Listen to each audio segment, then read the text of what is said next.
रंगों के त्योहार होली का खुमार अभी शुरू भी नहीं हुआ था कि आसमान में एक बड़ी खगोलीय घटना घट रही है। 3 मार्च को साल का पहला चंद्र ग्रहण लगा। ज्योतिष और विज्ञान दोनों ही नजरिए से ये बेहद महत्वपूर्ण घटना रही। भारत में ये ग्रहण भले ही कुछ ही मिनटों के लिए दिखाई दिया हो, लेकिन शास्त्रों के अनुसार जब चंद्रमा पर ग्रहण का काला साया पड़ता है तो इसका प्रभाव सभी 12 राशियों और हमारे जीवन पर निश्चित रूप से पड़ता है। ऐसे में जानना बेहद जरूरी है कि आखिर चंद्रग्रहण के बाद आप क्या करें ताकि आपकी राशि पर पड़ने वाले असर से बचा जा सके। वैज्ञानिक रूप से जब पृथ्वी सूर्य और चंद्रमा के बीच में आ जाती है और अपनी छाया चंद्रमा पर डालती है तो उसे चंद्र ग्रहण कहते हैं। लेकिन ज्योतिष शास्त्र इसे महज एक छाया का खेल नहीं मानता। इस बार का ग्रहण सिंह राशि और पूर्व फागुनी नक्षत्र में लग रहा है। चूंकि सिंह राशि के स्वामी स्वयं ग्रहों के राजा सूर्य हैं, इसीलिए इस ग्रहण की संवेदनशीलता और भी बढ़ जाती है। माना जाता है कि ग्रहण के दौरान निकलने वाली किरणें वातावरण में एक विशेष प्रकार की नकारात्मक ऊर्जा का संचार करती हैं, जिससे बचने के लिए हमारे ऋषियों ने सूतक और शुद्धिकरण के कड़े नियम बनाए। ग्रहण समाप्त होने के तुरंत बाद जो सबसे जरूरी काम आपको करना है वो है काया यानी शरीर की शुद्धता। शास्त्रों में बताया गया है कि ग्रहण के मोक्ष के बाद शरीर का शुद्धिकरण अनिवार्य है। पंडितों और जानकारों का मानना है कि यदि संभव हो तो ग्रहण के तुरंत बाद किसी पवित्र नदी जैसे गंगा, यमुना या नर्मदा में स्नान करना चाहिए।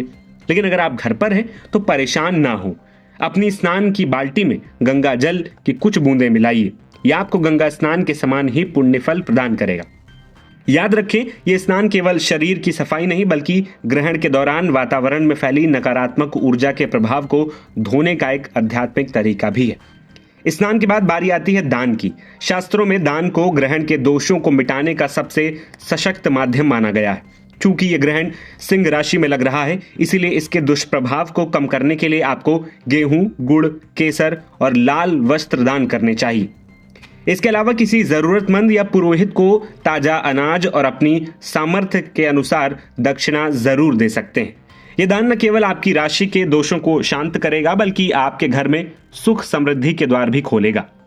शरीर की शुद्धि के बाद अब बात घर की शुद्धि की उतनी ही जरूरी है। स्नान के बाद पूरे घर में विशेषकर मुख्य द्वार पर गंगा जल का छिड़काव करें। अपने घर के मंदिर के पट खोलें, भगवान की मूर्तियों को गंगा जल से स्नान कराएं, उन्हें नया भोग लगाएं और विधि विधान से आरती करें।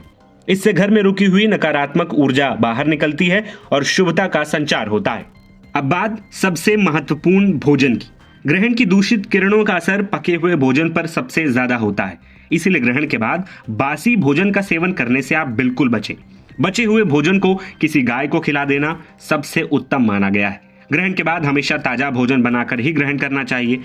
हाँ, यदि आपने पहले से बने भोजन में तुलसी डाल रखा है तो आप उसे उपयोग में ला सकते हैं, क्योंकि तुलसी किसी भी प्रकार की अशुद्धि को सोखने की क्षमता रखती है।